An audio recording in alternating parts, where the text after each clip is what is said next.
The Pacific is changing. In a region that spans a third of the world's surface and carries a major share of global trade, Australia and China are competing for influence. And the signs are everywhere. Papua New Guinea is set to join Australia's National Rugby League by 2028, backed by $384 million in funding from Canberra. On the surface, it's about sport. In reality, it's part of a broader effort to deepen ties with Papua New Guinea and limit China's presence in a country that sits on Australia's doorstep. For years, Australia has been the main partner for Pacific nations, investing in infrastructure, security, and trade. That position is now being tested. China is expanding its reach, signing deals, financing projects, and strengthening relationships across the region. But thanks to cool, strategic thinking, Australia is still ahead, for now. Today, however, competition in the Pacific is growing, and the balance is slowly shifting. So just how secure is Australia's position in the region? What are the long-term stakes for Canberra and Beijing? And why is competition heating up now? The Pacific has become a proving ground, with China and Australia locked in a strategic tug-of-war to control its key trade arteries and vital military chokeholds. China's influence has expanded. Roads and ports have risen under the Belt and Road Initiative, trade has deepened bilateral ties, and security deals are popping up across the region. A 2022 Solomon Islands pact with Beijing sent shockwaves through Canberra, raising fears of Chinese warships on Australia's doorstep.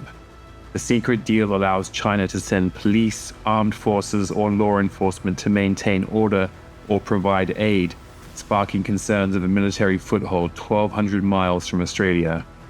This was followed by a strategic action plan signed with the Cook Islands in February this year, focusing on economic cooperation, infrastructure, and seabed mineral exploration. Almost immediately, the two sides signed a 5-year offshore mining exploration agreement, giving China access to valuable cobalt deposits, while sparking concerns over its growing Pacific influence. But Australia hasn't stood still. The authorities have ramped up efforts to counter Beijing's growing Pacific reach. Since 2022, Australian aid to the Pacific has increased by 20%, reaching $2 billion Australian dollars annually. Deals like the Papua New Guinea Rugby Partnership are reinforcing cultural, people-to-people, and strategic ties. And in February this year, Australia and Papua New Guinea announced negotiations for a full defense treaty, building on their 2023 military pact. Canberra's quiet diplomacy has, for the time being, denied China a Pacific naval base, with the likes of Nauru, Tuvalu, and Papua New Guinea aligned with Australia's defense strategy.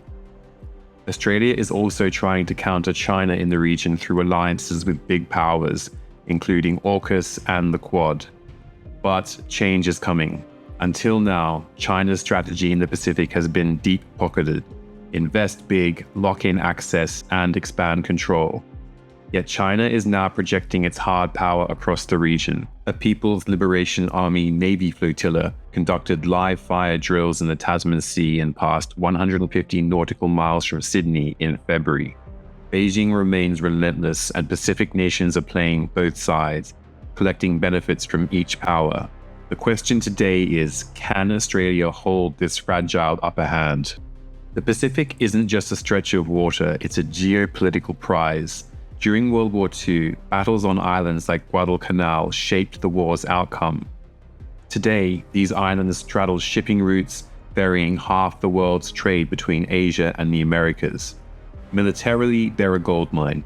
Deep water ports in Papua New Guinea or the Solomon Islands could host warships, while their proximity to Asia makes them prime spots for surveillance or missile bases.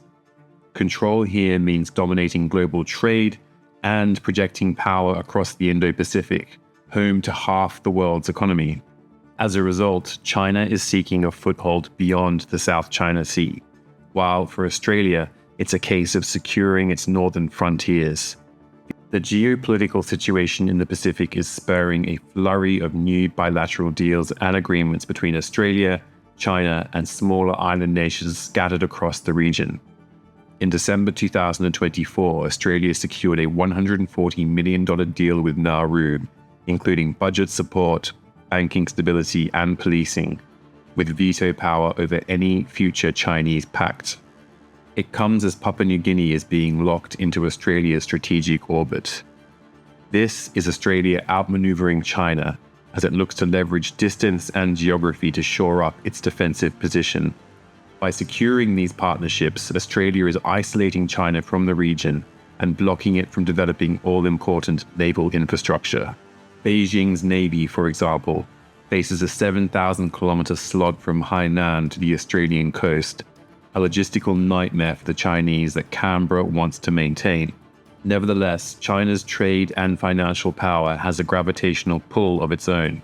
Papua New Guinea shipped $6 billion worth of timber and gas to China in 2023, while huge loans flow to the Pacific from Beijing every year. Critics say China is engaging in debt trap diplomacy, with loans that are tying poor countries down. For example, about half of Vanuatu's external debt, which is 80% of all sovereign debt, is owed to Beijing. But it's not just finance. The battle for digital influence is also growing. Undersea cables carry 95% of global internet traffic, military signals, trade data, all of it. So China's Huawei has raced to wire the Pacific, raising espionage fears in Canberra and beyond. The Solomon Islands, for instance, signed a $100 million deal for the Chinese tech giant to build out its mobile infrastructure. Australia, Japan, and the US have countered with alternatives. $200 million on the Coral Sea cable since 2018 has kept important digital infrastructure projects out of Beijing's hands, as has the East Micronesia cable. In 2022, Australia's Telstra swooped in to buy a key Pacific phone network, outmaneuvering China with US and Japanese support, securing millions of users across the islands. As competition between Australia and China heats up, it's important to consider the role and interests of the Pacific Island nations themselves. These countries aren't pawns, they're actually power brokers. The Solomon Islands flipped from Taiwan to China in 2019, securing Beijing's aid while pocketing assistance from Australia. The Cook Islands' strategic partnership with China also shows its intent to veer from its traditional association with New Zealand. Many countries are walking a tightrope between Beijing and Canberra. In aggregate, Australia's influence is holding for now, but China's defense and naval shadow looms larger each day. The Pacific is now a key battleground for global influence. So far, Canberra's winning the influence war, thanks to geography and strategic know-how, keeping Beijing's bases at bay. But China is pressing on. Its economic grip is tightening. New agreements now span from the Solomon Islands to the Cook Islands, and a regional Chinese stronghold could present Australia with a massive security headache. World War II proved this ocean can reshape empires. Today, Australia's on top, but it's going to have to work hard to keep it that way.